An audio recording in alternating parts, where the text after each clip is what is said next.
深夜，班长在女生宿舍群发了张奇怪的自拍照，他浑身血渍，拿着一条手臂对着镜头微笑。我正想吐槽，可下一秒弹出一条新消息：人手不够，请留校女生立刻到寝室楼下集合。我瞬间从床上清醒，浑身被冷汗浸湿，紧接着上铺传来一声尖叫，室友小美也被这张照片吓到了。酱汁，班长他疯了吗？因为是假期，我们寝室只有我和小美2人留校，其他寝室留校的女生也不多。学校为了方便管理，便把班长拉进了女生宿舍群。在班长发完这几条消息后，群里瞬间炸锅了。306陈平，班长，大半夜的你别吓人好不好？310小美，要不要报警？308赵岩，有没有和男生那边关系好的？问一下是怎么回事？304李青青直接回怼，班长你神经病啊，搞这种恶作剧。304寝室就我一个人，2条手，有种你就来。就在李青青发完这条消息之后，班长陈翔立刻回复，我已经到楼下了，立刻上来。说完附上一个菜刀的表情。怎么办啊，酱汁，他要上来了。室友小美胆小，被陈翔这一下直接哭了。我赶紧冲到阳台边，从我们寝室阳台这个角度，正好能看见宿舍的大门。窗外雾蒙蒙的一片，宿舍门外真的站着一个人影，他戴着帽子，手里还握着什么东西。下一秒，宿舍大门被人从里面打开，陈翔进来了。什么情况？是谁给他开的门？我心里一颤，赶紧把看到的情况发在群里。306陈平，酱汁，你看到他手里的东西是刀吗？304李青青，宿管阿姨人呢？怎么让一个男人大半夜进你寝啊？308赵岩，留校的男生，我一个都联系不上，电话也打不通，该不会真出事了吧？我刚想让室友立刻报警，群里又有人说话了。202张小婉，大家别怕，刚才是我开的门，今晚班干部聚餐，酒喝多了，起了一些冲突。我刚和陈翔聊过，已经没事了。照片上的是假手，都是万圣节晚会的道具。说完，张小婉在群里艾特了我们几人，并发了一个抱拳的表情。306陈平，没事就好。大晚上吓死我了。床上的小美紧跟着松了口气，还好一切都是假的，我刚才差点就报警了。可我总觉得不对劲。哪不对劲了？你看群里张小婉说的话，还有她发的表情，怎么那么像是陈翔发的？张小婉以往在群里聊天，总是习惯先发一个潮流的表情图，并在每句话的结尾加上一个符号。她刚刚的聊天实在太像陈翔说话的习惯。砰砰砰，说话间，宿舍的房门突然被人拍响了，我心里一惊，低声道：是谁？隔了许久，门外传来回应：是我赵岩，寝室里就我一个人，我有点怕。听到这，我稍稍松了口气。赵岩的308寝室就在我们宿舍隔壁，可我刚才并没听见隔壁寝室有开门的动静。小美不想我开门，但赵岩在外面一直催促，甚至是威胁。无奈之下，我最终还是打开了寝室门，让赵岩进了宿舍。随后我立刻反锁了房门。赵岩一脸惊恐地看着我，酱汁，你有没有觉得不太对劲？我刚才给张小婉打了语音，她死活不接，而且……说着，赵岩翻出之前陈翔在群里发的那张照片，并将照片不断放大。你们还记得张小婉右手上有个星星纹身吗？是不是和这个纹身很像？经赵岩这么一说，我立刻想起来了，张小婉确实向我们炫耀过她右手小臂上的纹身。这么一对比，无论是纹身的样式还是纹的位置，都和照片上的断手一模一样。你的意思是，张小婉已经被陈翔杀了？刚才都是陈翔冒充张小婉在群里说话，可他为什么要做这种事啊？赵岩看向我，说话都带着颤音。你听我说，大学城最近出了好几起命案，我有个亲戚是刑警队的，他告诉我，那个变态杀人狂只在雨夜动手，而且每次都会砍下死者的双手带走，好像是有什么心理障碍。我听说陈翔在男生那边很不合群，而且每到下雨天的时候，他都会消失不见。我感觉那个杀人狂就是陈翔。正说着，屋外一道闪电掠过，伴随着惊雷落下，一场暴雨即将来临。社区规则：本日说话超过50字者，死。凌晨12点，小区喇叭突然响起，反复播放着上面这条规则。楼上邻居为表达不满，大声谴责恶作剧。可就在刚说满50个字的时候，他却突然停了，紧接着从6楼猛然坠下。这诡异的一幕直接吓住了整个小区。我的天！我刚想惊呼出声，却被一只大手捂住了嘴巴。转头一看，是我的合租室友小美。她一边比出噤声的手势，一边拿出手机疯狂敲字。没记错的话，加上之前的吐槽，你已经说了47个字了。而之前的广播的规定是本日说话超过50字者死。联想到邻居大哥的惨烈死相，我不禁浑身一颤，头皮发麻。我靠！小美急忙捂住我的嘴，重新敲了一行字。现在是49了。眼看事态紧急又诡异，我们急忙叫醒了另一个合租室友青青，她有严重的神经衰弱，必须戴着眼罩和耳塞入睡，因此哪怕刚才的广播和怒骂如此大声，也没能把他吵醒。起床之后的他忍不住小声呢喃，询问我们发生了什么。那你……好在我急忙捂住他的嘴巴，才制止了他的行为，只浪费了3个字的说话额度。冷静下来之后，我们3个人聚在客厅用手机打字交流，想要知晓业主群里有没有人说话，却发现网络已经全部断绝，根本接收不到一点信息。不过就算信号全部被屏蔽，报警电话也依然可以拨打。于是我们商量得出最精简的报警文案，由说话余额最多的小美来拨打。可让我们没想到的是，按下拨通键后，迎接我们的只有无尽的电流嘶嘶声。不知道是受了什么的影响，无奈之下，我们只好一起出门，准备离开这个诡异的小区。可更加绝望的是，走到小区门口，我们发现门上挂着一具身穿保安服的尸体，在他的旁边静悄悄地立着一副从未出现过的木牌，禁止离开小区。对于这条规则，我们3人都没有任何怀疑。保安的下场已经证明了一切，我们只好原路返回。中午12点，小区喇叭声终于再度响起。请注意，社区规则介绍如下：一、社区每日会出现一条新规则，新规则于0点通过喇叭发布，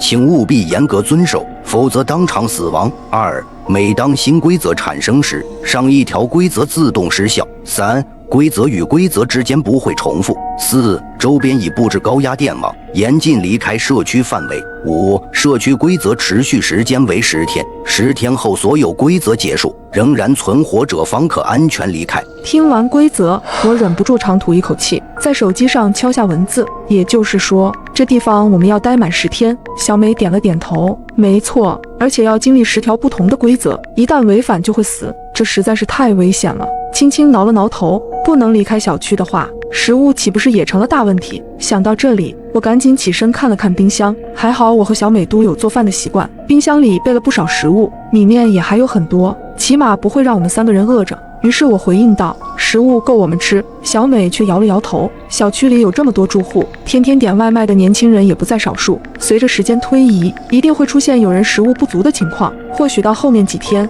每天饿死的人都比死于规则的多，而且就算饿不死，饥饿状态怎么应付这么多规则？看了他写的话，我顿时恍然大悟，千万不能向别人透露我们有充足的食物储备，而且门窗也一定要锁死，防止那些没有食物的人精神崩溃，做出可怕的举动。接下来的整整1天，我们都在窒息般的压抑里度过，面面相觑，谁也不敢说话，尤其是我，只剩下最后1个字的额度，只要敢开口，就会当场暴毙。为了帮我管住嘴，小美直接用胶带封住了我的嘴。而到了傍晚，一夜没睡的我困意来袭，双眼疲倦，却根本不敢趴下睡觉，生怕万一睡着后撕掉胶带说了梦话，就会当场殒命。在精神紧绷的状态里，我只能全程盯着时钟，期待它能走得稍微快一点。好在后面没出现什么意外。在我即将精神崩溃的时候，午夜的钟声在整个小区响起，0点到了。第2天的规则终于响起，社区规则2：本日睡眠时间超过3小时者死。听到完整规则后，我气愤极了，只想回家找妈妈。这规则是针对我的吧？精神紧绷整整1天，就等着规则刷新睡个好觉了。新规则居然限制睡眠，一股不忿的念头涌到心间，我终于忍不住撕掉嘴上的胶带，破口大骂起来。去你的狗屁规则！反正新规则产生之后，上一条规则就会自动废除。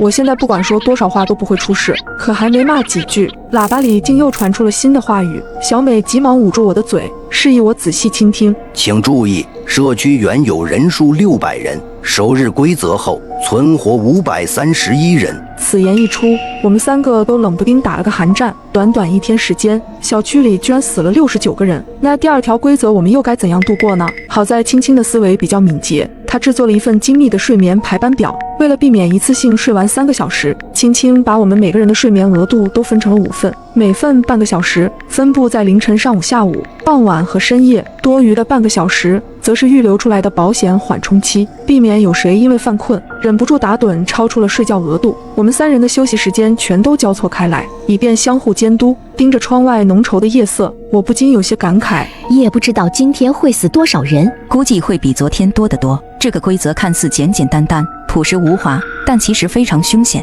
睡眠需求是人体的生理本能，越是疲惫紧张就越难抵抗。接下来的一整天里，我们都严格遵循青青的表格，轮流睡觉。已经2天没合眼的我，总算得到了短暂的休息。戴上眼罩后，根本不用酝酿，我便迅速睡去。只可惜，这样舒服的睡眠只能持续半个小时。临近时间节点时，我被小美和青青疯狂摇动，从睡梦中挣扎起来，喝了杯咖啡振作精神。等到上午9点时，才终于迎来第2次睡觉机会。如此反复，随着时间流逝，小区里惨叫声此起彼伏，想必都是因触犯规则而死去的人。在紧张忧虑里熬过24个小时后，总算等到了午夜钟鸣第3次出现。社区规则3：本日看到阳光者，则请注意，2日规则后，社区存活397人。第3天的核心是阳光。听到这里，我终于松了口气。这次的规则总算不涉及睡眠和休息了。现在是0点整，最近我们这里日出的时间大概是6点50，咱们在6点之前把门窗全部封死，应该就不会出事了吧？小美点了点头。之后的一整天，我们想睡多久都没事了。随后我们分头行动，将每一扇门窗全部都贴上了黑色胶带，为了避免漏光，更是对缝隙的位置多贴了7、8层。最后我们又用木板把每一扇窗都彻底堵死，以免规则使坏。突然刮起大风，把玻璃给掀开。做完这一切后，客厅就像是一个深邃的黑洞，我终于安心钻进了被窝里沉沉睡去。不知道睡了多久，我被一阵急促的敲门声惊醒，看了看时间，已经是下午1点半。阳光最盛的时候，门外传来好几道凌乱的脚步声，如同幽灵一般在楼道里乱窜，不停地敲门踹门，甚至用指甲刮出刺耳的声。被动静惊醒的青青也凑了过来。这个社区规则实在是太恶毒了些。第1天的规则束缚了居民的交流，第2天的规则又限制了居民的睡眠，第3天的规则连阳光都要剥夺，这样居民们会因为食物、水、求生等因素变得癫狂。虽然同情，但为了避免外边的人做出过激行为，我们只好合力挪过来一个高大的衣柜抵在门口。之后的半天时间，我们再无睡意，3人只能牢牢守在门口，听着那些惨烈的哀嚎以及各种砸锤撞门声。终于，发布规则的喇叭再次响起，请注意，3日规则后，社区存活299人。社区规则4：当日凌晨1点以后，凡是在镜面中看到自己的人，这个规则和第3条类似，需要把所有能够映照人像的东西全都封起来。不过只有1个小时的准备时间，大块的玻璃窗本就处于隔离状态，不用再管。我们将电视机屏幕、冰箱表面密密麻麻缠满了胶带，同样也包括手机、电脑这些电子产品。做完这些之后，整间屋子都陷入了彻底的沉寂，我们3个的话语也越来越少，甚至不敢对视。这样的麻木持续了24个小时，直到午夜钟声重新响起。请注意，4日规则后，社区存活262人。社区规则5：当日至少跨过2万级台阶，违者死。听到这条规则时，我的第一反应并不是条件有多么严苛，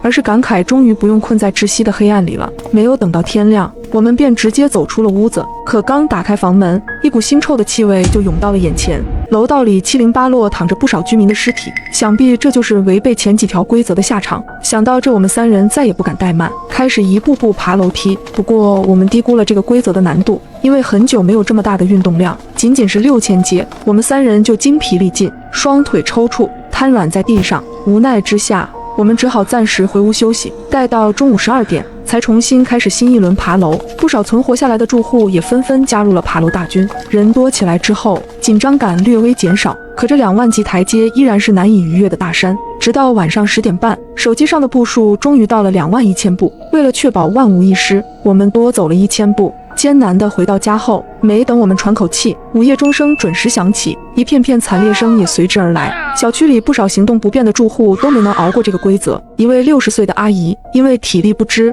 仅仅走过9000级台阶，突然呼吸不畅，口中吐出一口鲜血，然后便从楼梯上跌落下去。请注意，5日规则后社区存活215人。社区规则6：当日中午12点，请前往所在单元楼的楼顶天台，12点10分后方可离开，违者死。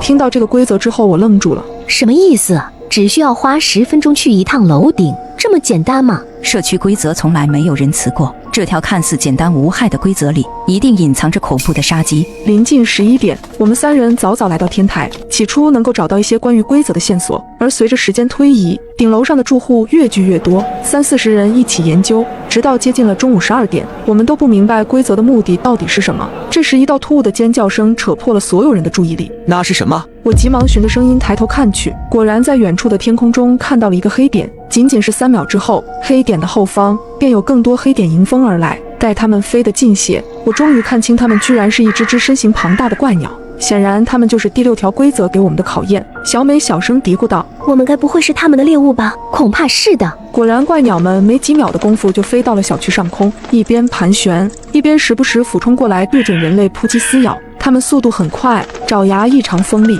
昨天才爬过2万级台阶的人们根本难以逃离，更不用说抵抗。好几位住户被利爪狠狠撕破，3两口就瓜分掉全部血肉，只剩下白花花的骨架。这一幕看得我肉疼，忍不住回头瞥向下楼的通道。没等我行动，一个年轻的小伙子先我一步跑向通道，可下一秒他就被一只巨大怪鸟抓向高空。看来没到12点10分，绝对不能下楼。面对怪鸭一轮又一轮的袭击，我们只能疯狂逃窜，哪怕是一直相当冷静的青青，此时也难忍惊惧。难道说规则觉得前面几天的死亡比例太少了，开启了杀戮模式？还好小美还算冷静。我觉得社区总规则里既然点名存活的可能性，就不会设置绝对意义上的死局。我们留心观察，或许能找到破局的生机。我刚想点头附和他的鼓励，却看到一只怪鸟朝我们的方向飞来。见状，我急忙伸手呼喊：“小心！”可惜我的叫喊晚了一些，怪鸟第一时间攻击的竟然是跑得最快的青青。青青的肩膀顿时被抓出几道疤痕，疼得青青原地蜷缩起来。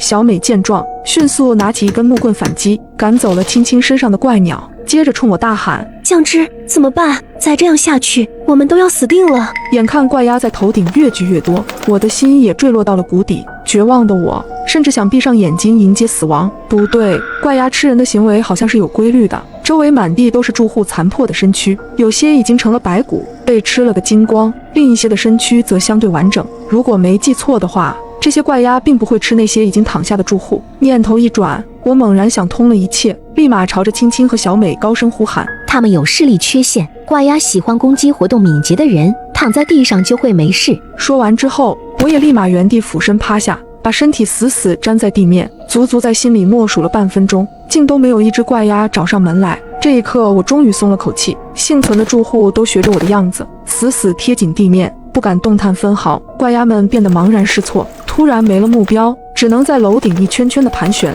随着12点10分的到来，它们仿佛受到一股神秘力量的驱使，循着来时的方向飞去。轻轻捏着仍在疼痛的肩膀，冲我微微一笑：“幸亏你找到了破局关键，不然我们已经变成一堆肉渣了。”休整1日之后，我们迎来了第7天。请注意，6日规则后，社区存活36人。社区规则7，当日必须前往1号楼第10层乘坐1次电梯，违者死。第6次规则后，存活人数从215人锐减到寥寥36人。而第7天的规则，诡异程度丝毫不减，天知道电梯里面又会有什么恐怖的存在。这一次的规则没有限定时间，我们什么时候过去？越是不限时间的规则，我们就越要第一时间赶过去。小美附和道：“上一轮的经历已经证明，再凶险的规则也存在着一线生机。我们越早过去，就可以观察到越多样本，这样就能推断出电梯里的生机所在。1号楼是我们小区里最高的主楼，足足有20层楼。我们3人走到1号楼底层后，尝试坐电梯上楼，却发现无论怎么按动电梯按钮，梯箱都稳稳地停留在10层。显然电梯已经被规则动了手脚，只有从10楼才能进入。无奈之下，我们只能爬了10层楼梯。抵达10层之后，我们并没有直接走进电梯，而是选择躲在附近的走廊角落，悄悄观察电梯的情况。不到10分钟，就等到了第一批抵达电梯的住户。那是一对情侣，他们在门前踌躇犹豫了很久，才终于按开了电梯。里面极其平静，空无一物。看到这一幕后，他们总算是放心地走了进去。我们则凭着呼吸，目送他们2人的身影消失。我猜电梯一关闭，里面就会出现比怪鸭还恐怖的东西。然而关门之后，电梯的楼层显示器突然开始变换，经过一阵跳跃，楼层数字从10变成了3，随后电梯便迅速下降，在不到1秒的时间里，从10层冲到了3层。惨叫声、碰撞声从电梯门外隐隐传来。再度归来时，梯箱里已经是2具发软的尸骨。看到这一幕，我的天灵盖仿佛都被人掀开了。这样的死法和处以极刑有什么区别？又等了3分钟后，新的住户走上了楼，这次是一个穿背心的大叔。等他按开门，我们惊奇地发现，那对情侣的尸骨居然已经消失不见，电梯仿佛回到了最初状态，而大叔也像前面那对情侣一般走进了电梯。这一次，显示器的数字变成16，电梯猛地上升，同样在不到1秒的时间里呼啸而去，钻到了16层。大叔不出所料变成了梯箱里第3具亡魂。看着这一幕，我们沉默了许久。所以说，这个电梯每一次开启都会随机选中一个楼层，以极快的速度冲刺过去。恐怕是这样。那这样的话，我们必须随机到上下3层以内才有可能存活吧？这个规则也太考验运气了。然而青青却说，往上3层恐怕也悬，要知道经历这样快速的冲刺，向上比向下还要可怕。后续的半个小时里，我们又蹲守到了3批住户的踪迹。先是一个戴眼镜的女大学生，她极其幸运，随机到了9层，仅仅需要下坠1层，哪怕速度快，但也只是有惊无险。女大学生高兴地从电梯中走出，而后面的2拨人就没那么走运了。一个年轻人倒霉地抽中了2层，电梯急速俯冲，送回来一堆渣子。最后一批人是4人同行，3男1女一起进入，随机到了15层，急速上升之后，同样没有1人幸免。这一关太难了，能活着走出来的只有女大学生1个人。正在我陷入沉思时，轻轻的声音突然打断了我。去电梯。我和小美都有些莫名，怎么了？先进去再说，不要被人抢先了。就这样，我们一头雾水地进了梯箱，看着电梯门慢慢关闭，显示器上的数字开始跳跃。几秒之后，数字终于定格，它停留在了8，随后便开始下降。极快的速度让我体会到前所未有的失重感。不过好在仅仅只有2层高，对我们并没有造成致命的重创。回到10层后，我惊魂未定地走出电梯，忍不住向青青发问：你怎么知道这一次是安全楼层的？青青解释道：电梯的关键就在于7这个数字。7，没错，就是7。这些楼层数字看似随机，其实每一次都是在上一次的基础上下降7层。第一次那对情侣的3层是初始楼层的10层下降7层，而我们如果把每次下降到底层都是做1轮循环，重新从20层开始，那么第3层下降7层就是第2位大叔的16层，第16层下降7层就是第3个女生的9层，第9层再下降7层就是青年的2层，2层下降7层又到了那4个人的15层，所以我才如此笃定这一次的电梯会再度下降7层，也就是我们所经历的第8层。听完青青的话，我和小美都惊讶地捂住了嘴。电梯规则的背后居然是这么简单的规律。度过安稳的20多小时后，第8天的钟声终于响起。请注意，7日规则后社区存活9人。不知不觉之间，我们已经在恐怖的规则束缚中待了7天7夜。在紧张的氛围里，我们又迎来了第8日的规则。请注意，社区规则8。